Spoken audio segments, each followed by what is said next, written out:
Continuamos con esta segunda parte de trucos de diseño de interior con otro de los principios básicos del interiorismo, el énfasis. El énfasis es otro principio básico del diseño de interiores y también es conocido como punto focal. Es un recurso importante y necesario en cualquier estancia, ya que si un espacio no tiene un punto focal, es muy probable que se vea plano, lineal. Por suerte, crear un punto focal es de lo más sencillo y se puede aplicar en cualquier hogar y en cualquier estancia. Por lo general, cada estancia ya nos dice su punto focal. Por ejemplo, en un salón de la mayoría de viviendas, el punto focal será la pared de la televisión o la chimenea, o la pared del sofá, por ejemplo. En un dormitorio será el cabecero o la zona del armario. Así pues, si notas o sientes que tu espacio es aburrido, entre comillas, o plano, enfatiza su punto focal y lograrás transformarlo por completo. No solo se verá bien el punto focal, sino el resto de elementos, todo tu salón, ya que ahora contrastan y juegan con el punto focal. Pero dejando al margen estos espacios, el énfasis también se aplica en pequeñas zonas. Por ejemplo, si miras a tu sofá y lo ves plano, lineal, añade énfasis mediante textiles y todo se verá bonito. Si tienes un mueble decorado, igualmente, que se ve plano, soso o aburrido, métele énfasis y se verá precioso. Aplica el énfasis en cualquier zona que la veas o que la sientas un poquito plana, aburrida o lineal. Esto es de lo más efectivo para subir el nivel decorativo y es muy fácil de hacerlo. Esto es más efectivo casi que la simetría, diría yo, o cualquier otro principio básico, que ya vimos en el anterior vídeo, porque tú puedes tener una decoración simétrica perfecta, pero si no tiene énfasis, será una decoración simétrica perfecta y aburrida. Eso sí, estos mini puntos focales que crees en las diferentes zonas no tienen que competir con el punto focal general del espacio, porque si no crearemos mucho ruido. Veamos el siguiente truco de diseño de interiores. Trazar una línea horizontal más o menos a la mitad de la altura de las paredes para poner el espacio de almacenaje, siempre que el espacio nos lo permita, en la parte de abajo. Si vas a diseñar o amueblar tu salón, simplemente traza una línea imaginaria, más o menos a la mitad de la pared. Esa línea divide la parte alta de la baja. En la parte baja, introduce todo el almacenaje visto que quieras y deja la parte alta para la decoración o el almacenaje cerrado. Básicamente esto se hace así porque nuestra vista de forma natural siempre se fija en una altura cómoda, en su altura, la cual suele estar por encima de esa línea imaginaria. Por lo que si ponemos el espacio de almacenaje arriba, la primera impresión del espacio puede ser opresiva, cargante, con mucho ruido visual, mientras que si mantenemos el espacio de almacenaje abajo y arriba una bonita decoración o espacio de almacenaje cerrado, la primera impresión será la que estén aportando esos elementos decorativos y el almacenaje pasará a un segundo plano. Pasemos al siguiente truco de diseño de interiores, o mejor dicho, al siguiente principio básico.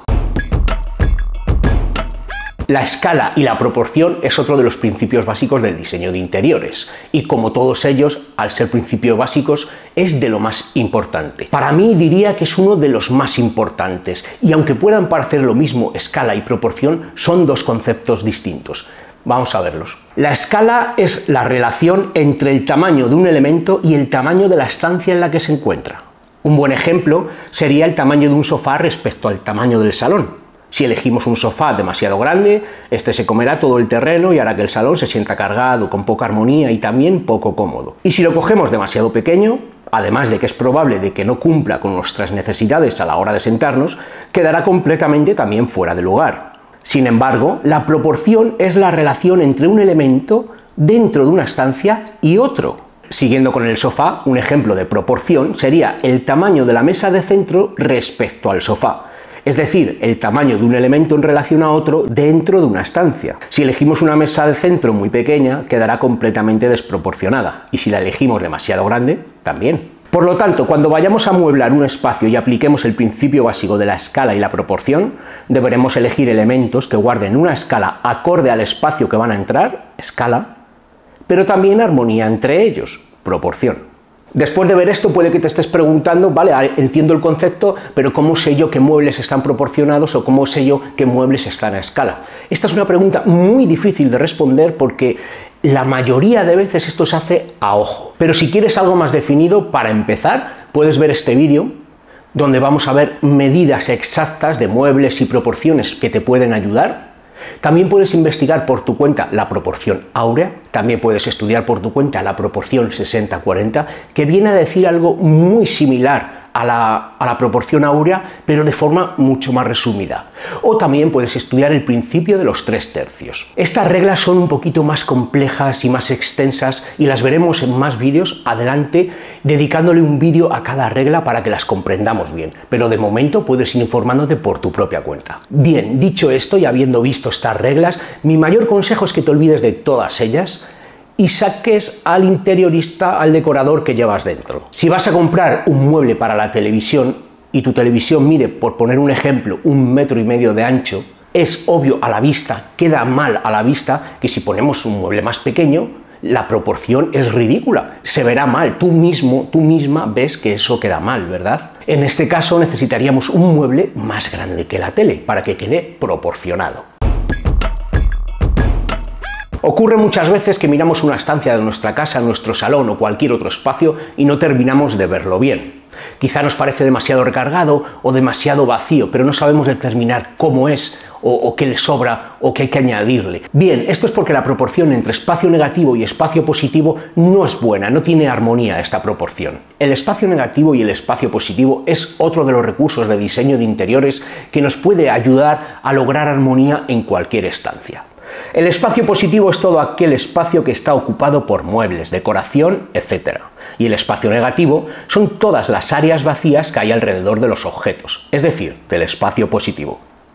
Los dos espacios se necesitan el uno al otro, ya que un espacio positivo sin espacio negativo se verá sumamente recargado y un espacio negativo amplio sin mucho espacio positivo se verá completamente vacío. Aquí no hay una regla que sirva para todos, porque también depende del estilo decorativo, por ejemplo, o de tus gustos. No es lo mismo el espacio positivo o negativo en un estilo minimalista que en un estilo bohemio. Así pues, este concepto utilízalo cuando veas que una zona no se siente bien. Cuando veas que una zona no se siente bien porque está demasiado cargada o crees que está demasiado cargada o crees que le falta algo, que se siente vacía. Fíjate en los muebles, en los accesorios, en todo. Y si lo sientes, por ejemplo, vacío, pobre, entre comillas, fíjate en el espacio negativo que hay en él y rellénalo en base a tus gustos, a tu estilo, hasta que tú lo mires y te guste y te haga sentir bien. Puedes utilizar cuadros, muebles, plantas, cuadros, textiles, lo que tú quieras. Este recurso se utiliza mucho para simplificar el concepto de espacio recargado o espacio vacío. Porque vale, puede que sepamos que a nuestra casa le falta algo o que le sobra algo, pero no sabemos muy bien por dónde empezar. Aplicando este concepto veremos enseguida las partes que están vacías o que tienen demasiado espacio negativo, así como las partes que tienen demasiado espacio positivo y podremos retirar o añadir en consecuencia. La jerarquía no es un principio del diseño de interiores, sino que es un principio básico del diseño en general con todas las disciplinas que abarca el diseño. La jerarquía consiste en darle mayor o menor importancia a los distintos elementos que hay en una escena en base a distintos parámetros. Lo que más me gusta de la jerarquía es que no solo se puede aplicar a una escena decorativa de forma estética, sino también de forma práctica y funcional. Es decir, nos sirve tanto para decorar un espacio como para hacer que ese espacio sea más cómodo, práctico y adaptado a nosotros. Veamos un ejemplo. Imaginemos que en un espacio de concepto abierto, una familia quiere un salón para ellos donde lo primordial tiene que ser la cocina, porque ellos prácticamente hacen toda la vida en la cocina y en la mesa de comedor, y prácticamente no ven la televisión, y cuando vienen visitas igualmente se reúnen alrededor de la cocina. Un ejemplo entonces podría ser algo así. En este espacio de concepto abierto, nada más verlo, queda claro que la que manda, la que domina el espacio es la cocina, por su tamaño, por sus colores, por todo. Es un espacio con una cocina donde pueden estar varias personas, donde se puede comer, con zonas de paso fluidas, mucha capacidad de almacenaje, y seguida, en un segundo lugar, de un gran comedor con sillones cómodos para largas sobremesas, seguida de un tercer espacio que incluye una zona de televisión, con lo necesario para ver la televisión cómodamente si fuera necesario, pero sin que esta zona robe en ningún momento el protagonismo, ni físico ni visual, a la cocina. Esta es una forma de aplicar la jerarquía para hacer un espacio funcional y adaptado a los gustos de esa familia en concreto. Aunque esta es mi forma de aplicar la jerarquía en el diseño interior porque responde a un fin práctico y útil, también podemos utilizarla, como decía antes, para crear una escena decorativa. Veamos un ejemplo. Si vamos a utilizar la jerarquía para crear una escena, lo primero que tenemos que hacer es elegir qué pieza queremos que sea la protagonista. Puedes elegir la que quieras, aunque las piezas grandes como los sofás funcionan mejor. Y una vez que tienes elegida esa pieza central, solo tienes que ir añadiendo elementos que combinen o contrasten con el sofá, pero de tal forma que no compitan con él, sino que le destaquen y quede claro que el sofá es la prioridad. Los detalles, los pequeños detalles, curiosamente son otro de los elementos principales del diseño interior, porque tú puedes tener una casa muy equilibrada, donde has aplicado el recurso de la simetría, donde has aplicado el equilibrio, el ritmo y todos estos recursos que hemos visto, pero si le faltan estos pequeños detalles, no será una casa con personalidad, sino simplemente será una casa para salir en alguna revista o para fotografiarla. Así que si ahora mismo tienes tu casa preciosa, pero quieres llevarla a un nivel superior, fíjate en todos estos pequeños detalles que tienes por toda tu casa, como por ejemplo los picaportes, los interruptores que había cuando compraste el piso, los rodapiés, el bordado de los cojines, las toallas o cualquier otro detalle pequeño, y cámbialo por uno que realmente te guste a ti. Presta atención no a la pared, no a la puerta, sino exclusivamente al picaporte, al interruptor, y elige unos que te encanten y que vayan con el estilo decorativo de tu hogar. Créeme, son estos pequeños detalles los que marcan la diferencia, los que hacen que una casa eleve el estilo decorativo y llegue a tener personalidad. Y lo mejor de todo es que son muy sencillos de cambiar y también bastante económicos. Por cierto, todos estos principios de diseño de interiores y trucos que hemos visto, tanto en este vídeo como en el anterior, no los tienes que aplicar todos a la vez. Cuando se diseña un espacio no se utilizan todos. Digo esto porque puede que te estés preguntando, ya, pero es que si aplico la simetría no puedo aplicar la asimetría, o si aplico tal no puedo hacer cual. Evidentemente unos entran en conflicto con otros, por lo que estos recursos tú utilízalos como herramientas que tienes guardadas en un cajón, y cuando tengas un problema o tengas una situación que no sepas resolver decorativamente hablando, dices, pues yo creo que aquí voy a aplicar la simetría. Coges la simetría y la aplicas. Pero ninguno de ellos lo hagas de forma estricta. Todas estas reglas, todos estos principios son flexibles, es decir, se tienen que adaptar a ti, a tus gustos y a tu casa. Gracias por estar ahí de corazón, nos leemos en los comentarios como siempre y también nos vemos en los próximos vídeos muy pronto, vídeos que estoy preparando donde vamos a ver recursos, trucos como estos, pero mucho más sencillos para que en 5 minutos o menos, haciendo un sencillo gesto, podamos transformar cualquier rincón de nuestra casa o incluso toda la casa. Nos vemos muy pronto. Dale. En este caso podemos utilizar el principio del... Ocurre muchas veces que miramos una estancia de nuestra casa y no terminamos de verla bien. La vemos demasiado... Joder. Ocurre muchas veces... Ocurre muchas